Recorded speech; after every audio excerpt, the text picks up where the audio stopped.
indro efa natotro eo an-tananao ziona amorita mpanjakan'izibony mba amin'ny taniny. Santaro ny andovanao azy ka tafio. Deutéronomia toko faharoa andininy faha 420.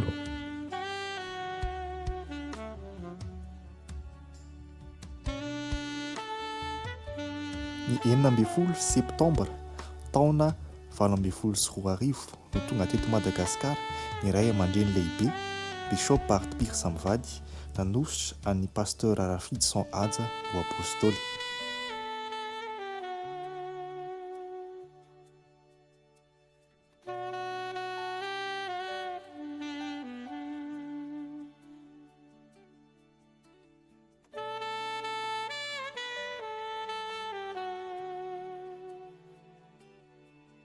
Tao anatin'izany no nazahoana ny teny ny hananganana ny fiangonana aty amin'ny centre ville.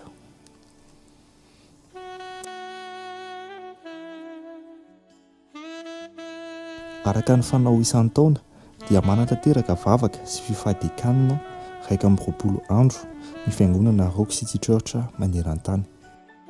Ny taona 2024 ny 20 martsa hatramin'ny 4 aprily dia nanatanterahana izany teto Madagasikara. Tao anatin'izany no nitondralam-bavaka ny fananganana ny fiangonana aty amin'ny centre ville.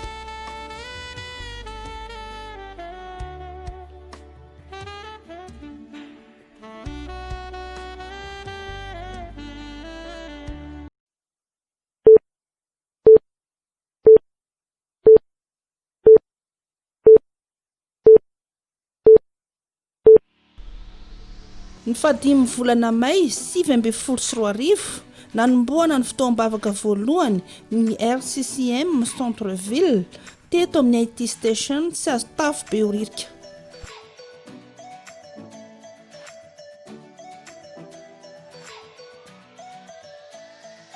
Ny teny faneva nentina tamin'izany dia ny hoe andao hanomboka nefa vita izay voalaza ao amin'ny boky Isaia mpaminany toko 9:7-10.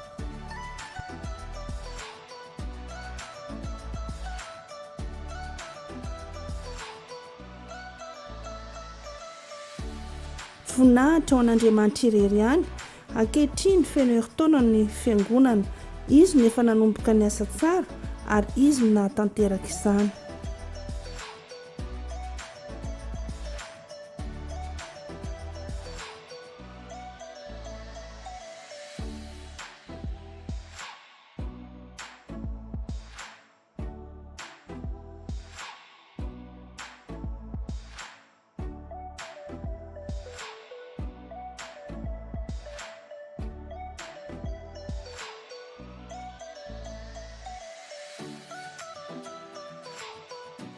Ireto avy ny sampana misy ato anatin'ny fiangonana: lehilahy lehibe,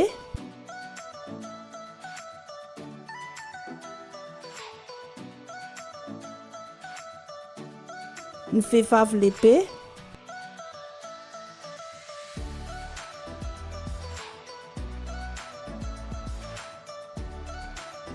transformeur sy na ny tanora,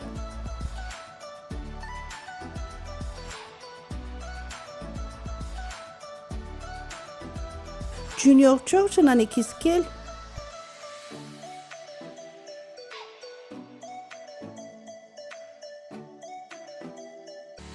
ny diakona,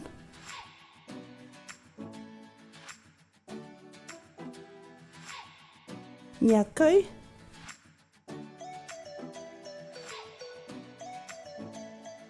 ary ny praise and worship team.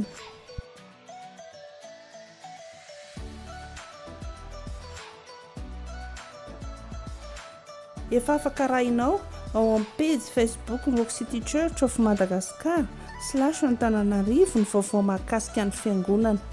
Eo koa ny compte YouTube Rock City Church of Madagascar RCCM.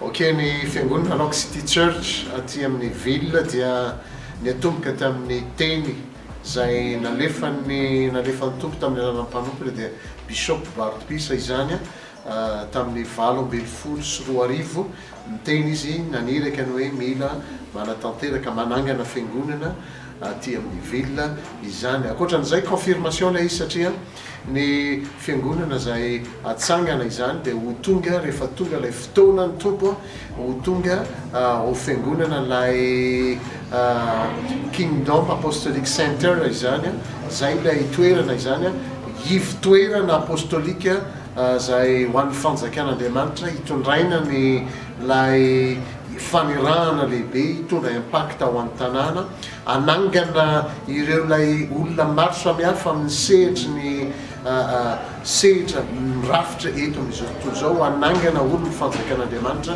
hitondra an' Jesosy any amin'ny sehitra any amin'ny fandrarahana any amin'ny tontolony fanaovan-gazety sy ny sisa izany hitoerana io misy mpanompon'Andriamanitra izay miteny manao hoe anangana temple géant ianareo io temple géant io dia toerana anankiray zay efa nazaiko teo ihany kingdom apostolique center izany lay ivo zay ho atsangana ary amin'ny alalana zao fiangonana eto amin'ny centre ville zao no entina anatanterahana izany vision izany ny vision hitambarany Rock City Church rehetra moa zany teboka telo dia ny hoe fambaboana fanahy dia ny fananganana fiangonana matanjaka ary ny fitiavana ny tanàna mitondra ny fanjakan'Andriamanitra amin'ny tanàna izany dia amin'izao fankalazana ny faheritaona izao dia mino isika fa ho tanterahan'ny tompo ary anokatra varavarana ny tompo ao amin'ny fanatanterahana n'ilay tanjon'Andriamanitra izany.